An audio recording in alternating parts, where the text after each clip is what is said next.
कुरान सूरा अल अंबिया आयत है 29वीं 29। क्या काफिरों ने नहीं देखा, अल्लाह ने क्वेश्चन किया है, क्या काफिरों ने नहीं देखा कि आसमान और जमीन दोनों मिले हुए थे, बस हमने दोनों को खोल दिया और हमने पानी से हर शय को जिंदा किया, तो क्या फिर भी वह इंसान ईमान नहीं लाते। तो इसमें क्या समस्या है इस आयत में? क्या काफिरों ने नहीं देखा? अल्लाह क्वेश्चन करता है कि जमीन और आसमान मिले हुए थे, क्या काफिरों ने नहीं देखा? तो जो अल्लाह को ना माने, मोहम्मद को रसूल ना माने, जिब्रील मिकाइल को ना माने कि ये हैं भी या नहीं, वो काफिर होता है। सीधी बात यही, सूरह अल-बकरा में इस बात का जिक्र है। तो क्या काफिरों ने नहीं देखा? तो हम काफिर हैं, मैं तो नहीं मानते चीजों को इस्लाम के अकॉर्डिंग। तो भाई नहीं देखा हमने, जमीन आसमान मिले हुए थे। तो धरती पे ये बता दो कौन सा मुस्लिम है, चाहे वो पैगंबर मोहम्मद हो, उसने देखा? तो मुझे ये बताओ कि किसने देखा कि धरती आसमान मिले हुए थे? ये अल्लाह स्पेशल कह रहा है कि काफिरों को क्या तुमने नहीं देखा जमीन आसमान मिले हुए थे? और इसमें कोई अलंकार, मेटाफर, सिमिले आदि भी नहीं है, सीधा क्वेश्चन पूछा गया है, क्या तुमने नहीं देखा? तो मुस्लिमों ने भी नहीं देखा, काफिरों क्या बात है? और ये बात संभव ही नहीं। ये तारीख का एक अजीब और हैरान कुन दस्तूर है। जब भी मुनकिरीन ने कुरान करीम की किसी आयत पर उंगली उठाई या उसे गलती या साइंटिफिक एरर साबित करने की कोशिश की, तो पलटकर उसी आयत ने उन्हें लाजवाब कर दिया। तहकीक की, रिसर्च की कसौटी पर वही एतराज़ अल्लाह ताला का मौज़ा बनकर सामने आया। यहाँ पर भी एक बहुत बड़ा एतराज़ उठाया गया है, लेकिन ये सूरह अंबिया की आयत नंबर 30 है। इन्होंने 29 का जिक्र किया, ये असल में है आयत नंबर 30। अल्लाह ताला कायनात की तख्लीक का जिक्र करते हुए इस आयत में फरमाते हैं, यह आयत ऐसे है, औज़ुबिल्लाहि मिनश्शैतानिर्रजीम, बिस्मिल्लाहिर्रहमानिर्रहीम, अवलम यरल्लज़ीना कफ़रू अन्ना समावाति वल अर्दा कानता रतकन फफतकनाहुमा वजअलना मिनल माए कुल्ल शैइन हय्यिन अफला युमिनून। क्या इन काफिरों ने नहीं देखा कि ज़मीन और आसमान आपस में जुड़े हुए थे, फिर हमने उन्हें फाड़कर अलग कर दिया और हमने पानी से हर जानदार शे को बनाया। तो क्या ये सब कुछ जान लेने के बाद भी ये लोग ईमान नहीं लाएंगे? यह है वो आयत। सवाल यह है कि यहाँ लफ्ज़ रआ यानी देखना क्यों इस्तेमाल हुआ है? यह आयत कायनात की शुरुआत यानी जिस साइंस में बिग बैंग कहते हैं उसकी बात कर रही है। जाहिर है उस वक्त कोई इंसान मौजूद नहीं था, किसी ने टेलीस्कोप लगाकर ये मंजर अपनी आंखों से नहीं देखा। तो क्या माज़अल्लाह यहाँ पर गलती हुई है? क्या कुरान करीम ये समझता है कि इंसानों ने बिग बैंग को अपनी आंखों से देखा है? नहीं। इसका जवाब अरबी ज़ुबान की गहराई और उसके बाद आने वाले साइंसी तूफान में छुपा है। आइए पहले ज़ुबान को समझते हैं, फिर इस मौज़े की तरफ आएंगे जिसे सुनकर आप दंग रह जाएंगे। अरबी ज़ुबान जो बहुत रिच है, अरबी में और ख़ास तौर पर कुरान की ज़ुबान में फ़ाल रा यानी देखने का मतलब सिर्फ आंखों से देखना नहीं होता। इसके 3 बड़े लेवल हैं, इसके 3 बड़े दर्जे हैं। सबसे पहला जो है उसे कहते हैं राल बसरी, ऑप्टिकल साइट।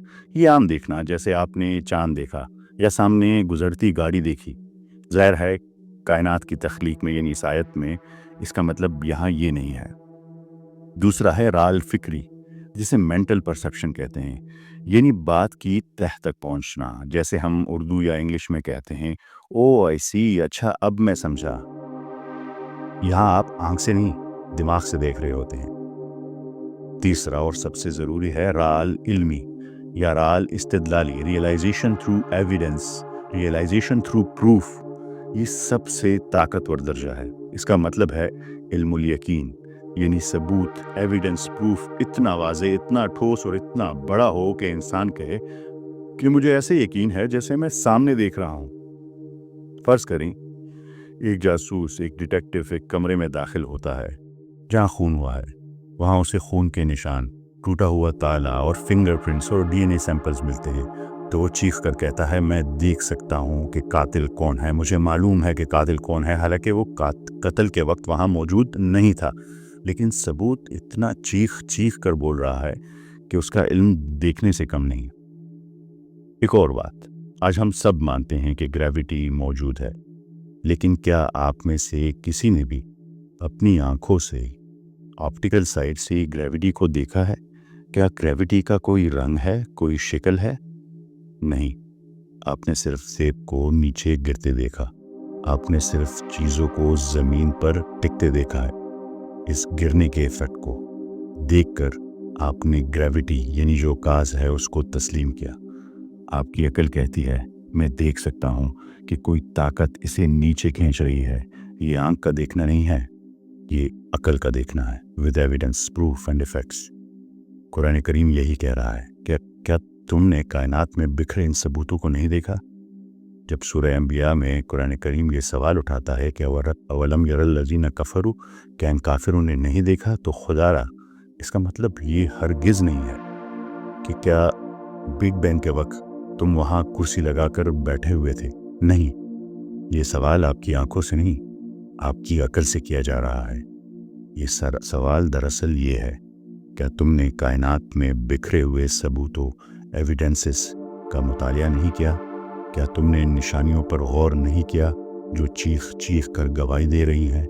क्या तुम्हारी साइंस, तुम्हारी मंतक, तुम्हारी लॉजिक और तुम्हारी तहकीक ने तुम्हें ये यकीन नहीं दिलाया कि ये ज़मीन और आसमान कभी एक साथ थे, एक चांद थे, बिल्कुल जैसे साइंस कहती है?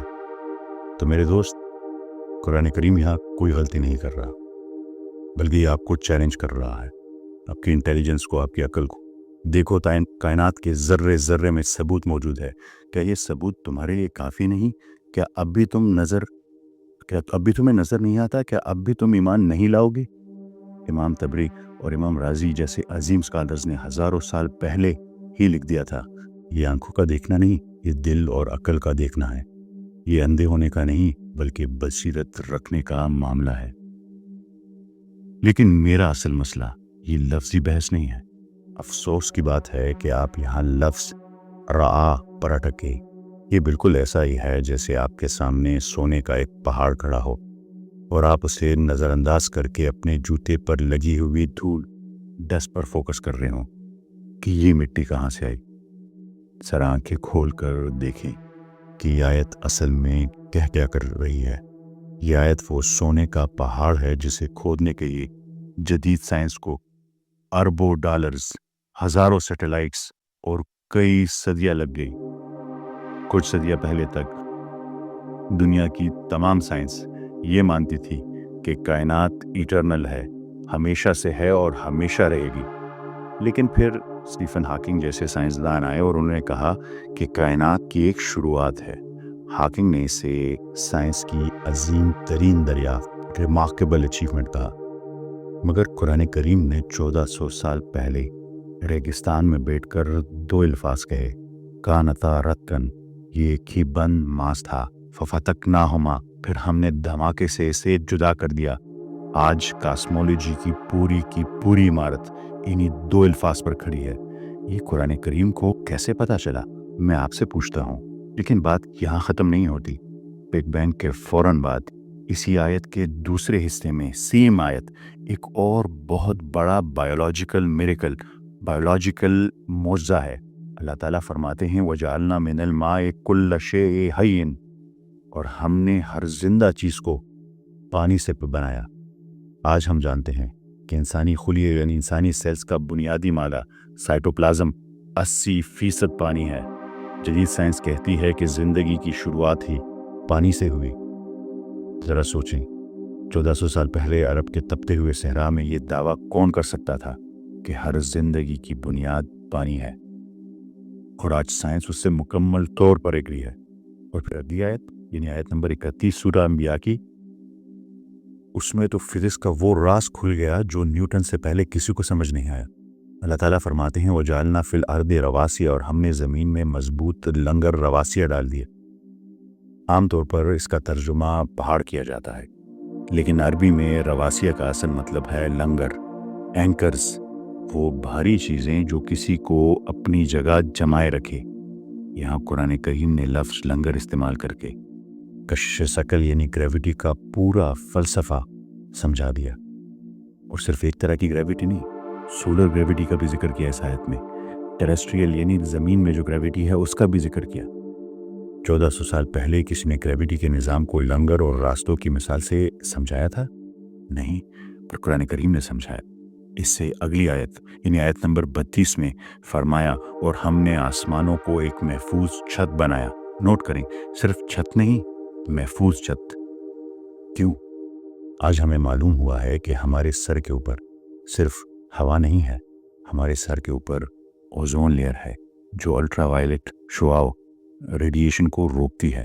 ہمارے سر کے اوپر میگنیٹوسفیئر ہے، وہ کیا ہے جو سورج کی تباہ کن لہروں کو روکتا ہے ہم تک پہنچنے سے۔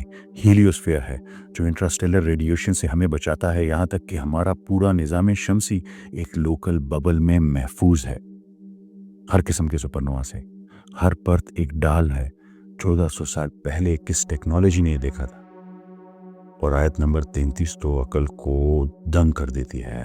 اگلی آیت سورہ انبیاء کی، اللہ تعالیٰ فرماتے ہیں کلو فی فلک یسبحون، سب اپنے اپنے مدار میں تیر رہے ہیں۔ یہاں صرف سائنسی موضوع نہیں ہے سورج اور چاند کی حرکت میں، بلکہ جبکہ پرانی سائنس کہتی تھی کہ یہ دونوں ساکن ہیں، قرآن کریم نے کہا کہ سب گھوم رہے ہیں۔ صرف یہ سائنسی موضوع نہیں بلکہ یہاں ایک لسانی لنگوسٹک میریکل بھی ہے۔ عربی میں کلن فی فلکن ایک پیلنڈرم ہے، اسے سیدھا پڑھیں یعنی کاف لام فی، یہ پھر فی پھر لام پھر کاف، دونوں طرف سے پڑھیں گی تو سیم ہی لفظ بنے گا، سیم ہی جملہ بنے گا۔ الفاظ کی ترتیب ویسے ہی گول گھوم کر واپس آتی ہے جیسے ایک سیارہ اپنے مدار اپنے آربٹ میں گھومتا ہے۔ الفاظ کی بناوٹ ہی مدار کی شکل بنا رہی ہے۔ کیا کوئی انسان ایسا جملہ تخلیق کر سکتا ہے جس میں فلکیاتی حقیقت اور لنگوسٹک سٹرکچر دونوں کو یکجا کیا ہو ایک ساتھ؟ اب میں آپ سے پوچھتا ہوں کہ آپ نے کبھی ٹھنڈے دل سے سوچا ہے 1400 سال پہلے ایک ایسے دور میں جب لوگ سمجھتے تھے کہ سائنس اس وقت کے لوگ سمجھتے تھے کہ زمین چپٹی ہے، آسمان نیلی چھت ہے اور ستارے دیوتا ہیں، تو ایک شخص نبی کریم صلی اللہ علیہ وآلہ وسلم عرب کے صحرا میں اٹھتا ہے اور کہتے ہیں کہ وہ آپ کو بگ بینگ کا کنسپٹ سمجھاتے ہیں، وہ آپ کو کائنات کے پھیلنے کا ذکر کرتے ہیں، وہ آپ کے اوپر محفوظ چھتیں جیسے اوزون اور میگنیٹک فیلڈ پروٹیکٹیو سیلنگز کی نشاندہی کرتے ہیں، وہ آپ کو مداروں کی حرکت آربیٹل موشن اور گریوٹی کی بات کرتے ہیں، اور یہاں تک کہ کائنات کے اختتام کا مکمل نقشہ بھی اسی کتاب میں کھینچ کر دے دیتے ہیں۔ کیا یہ سب تکے تھے؟ کیا یہ اتفاق تھا یا پھر جس ذات نے اس کائنات کو بنایا ہے یہ اسی کے الفاظ ہیں؟ سونے کے پہاڑ کو دیکھیں، الفاظ کی مٹی اڑانا چھوڑ دیں، کیونکہ قرآن کریم میں جب اللہ تعالیٰ کہتا ہے کیا تم نے نہیں دیکھا تو وہ دراصل آپ سے کہہ رہا ہے آنکھیں کھولو، عقل استعمال کرو اور حقیقت کو تسلیم کرو۔ دل پہ لگے ہوئے تالے کھولیے، قرآن کریم کو سمجھیے اور سیدھے راستے پر چلیے۔